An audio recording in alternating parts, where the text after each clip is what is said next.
Good Saturday morning. This is Brad Zockel, and I am going to get in so much trouble from what I'm going to show you.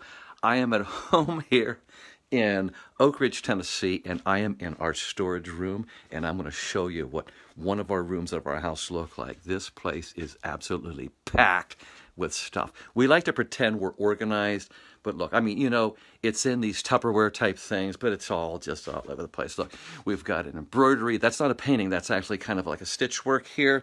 And we've got Christmas stuff left over here. We got to figure out toys over here for the grandkiddies, and every once in a while I play with them too, you know, and then I don't even know what that's about. You've got Christmas stuff over here, parts of beds, parts of furniture, all over the place, and you've got everything. Now, if I turn around and look, I am going to get in so much trouble for showing you this. I've got the paint, and then if you go back around here, around the corner, they have a light for this back fixture. Can you believe this? And we've got all kinds of stuff back there for paint and for the deck and all that kind of, you know, workmanship that's needed and all for just storage and all. Now, why am I showing you this? Because this room is filled. I am literally walking through a little pathway here as I'm going around. And filling is what I want to share with you today. Mark chapter 6. I found an awesome teaching that has helped me greatly, and I want to share it with you because it has been a wonderful reality. I want you to think about filling. Mark chapter 6. Jesus has been teaching a multitude. Now we see it says 5,000, but I want you to understand something. Many Bible scholars say that's 5,000 units, family units, which would mean that there would be a husband, a wife, and kiddies. Now, if you put it on a low estimation of just 3 little ones with the family, and you know a lot of the farm families in the days of the first century would have many, many more, but let's just put it at 3, and then you'll have an agreement that you're talking around 25,000 people that are there, that the disciples are looking at and saying, Jesus, we have a problem. Either you send them away now to get them fed, or else they're not going to be able to eat. It's not like they had convenient marts or anything, or local supermarkets there. And so you're in trouble. Jesus is listening to them, their estimation. What do you think we should be doing? And the accountants among the group are saying, well, look, 200 days' wages are not going to feed them. We're kind of stuck. Jesus says, what do we have? We've got the loaves and the fishes here, and Jesus starts breaking them and feeding. Now, I want you to understand something, the shock of looking down and realizing that Jesus continually multiplies again and again. The organized groups, the disciples have organized them as Jesus has instructed, and they're walking through the pathways and passing out this food. Point number 1, this is the best food these people have ever eaten in their lives. Remember this, these fish have never swum in any water. They came straight out of heaven. These fish were created and came straight down from the domain of heaven. That bread has never been baked in an oven, in an earthly oven. That came straight from heaven. Do you think that that's great food? That's the best food they've ever had. And so as these people are eating it, they're stunned by how fantastic this food tastes. And they're not only eating to their satisfaction, they're eating to gorging, because the word is cortazo. Cortazo means to eat, to take it above your satisfaction, to eat almost to the point of gorging. You're packing it. Yeah, satisfied is an understatement in the translation. They're eating. And no doubt, they're stunned and knowing full well that they may have a trip on the way back to their town. They're no doubt stuffing their robes in their pockets and hiding it under blankets to take more home and calling to the disciples, oh, we need some more over here. We need some more.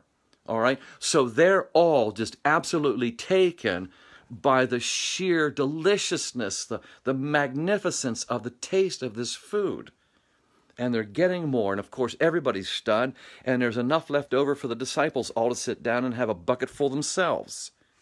Now, remember cortazo, because these people have received, just like you look around here, they're filled, and it hit me. This, of all, of all the other things, is this. When we come, those people were hungry. They were needy, and they could not help themselves. Now, anybody in there could say, I don't want that food. but we don't see anybody rejecting it, not that we know of, right?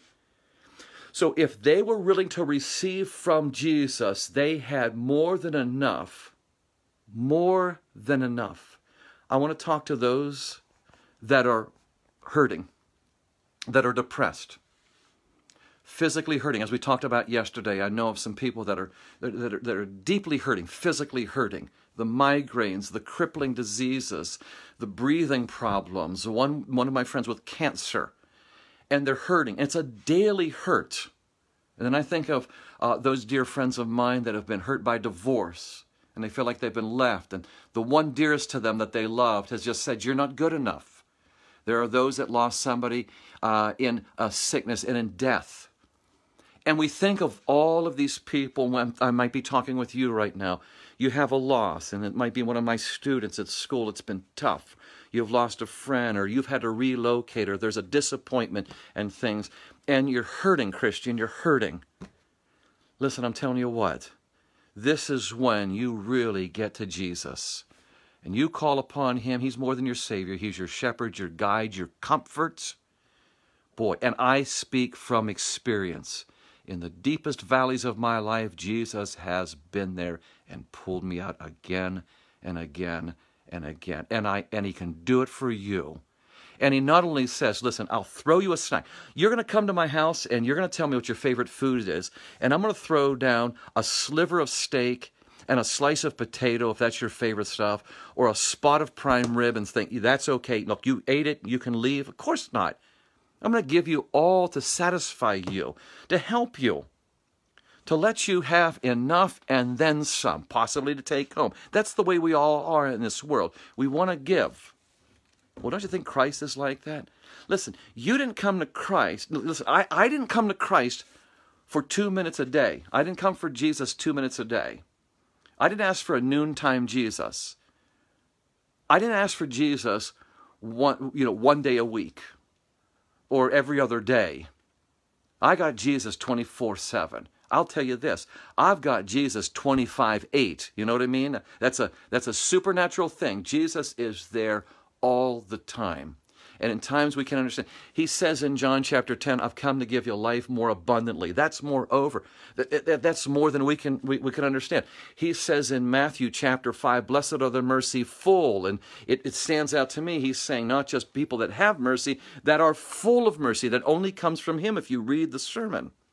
You're full, and so you're spilling out mercy to others. It's there, and it's coming. Philippians 4:7, we receive the peace of God that we can't even explain. It passes understanding. And so I want us all to hit the brakes on our depression and our self-ways where we are just running into roadblocks and U-turns and dead ends because we cannot solve it ourselves. And this is a time for us Christians to go back to Jesus and rely on him and be humble enough to say, Jesus, you got to take it.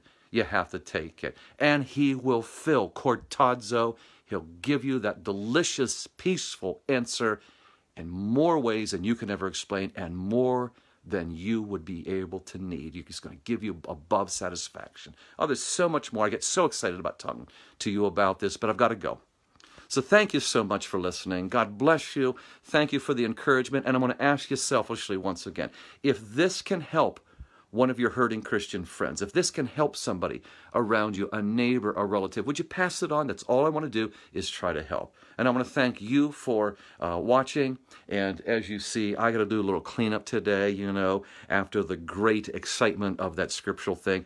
Mundane work here. It's a Saturday work day, so I got to get running here. This is Brad in Oak Ridge, Tennessee. Thank you so much for watching. God bless you. And Lord willing, we will talk tomorrow.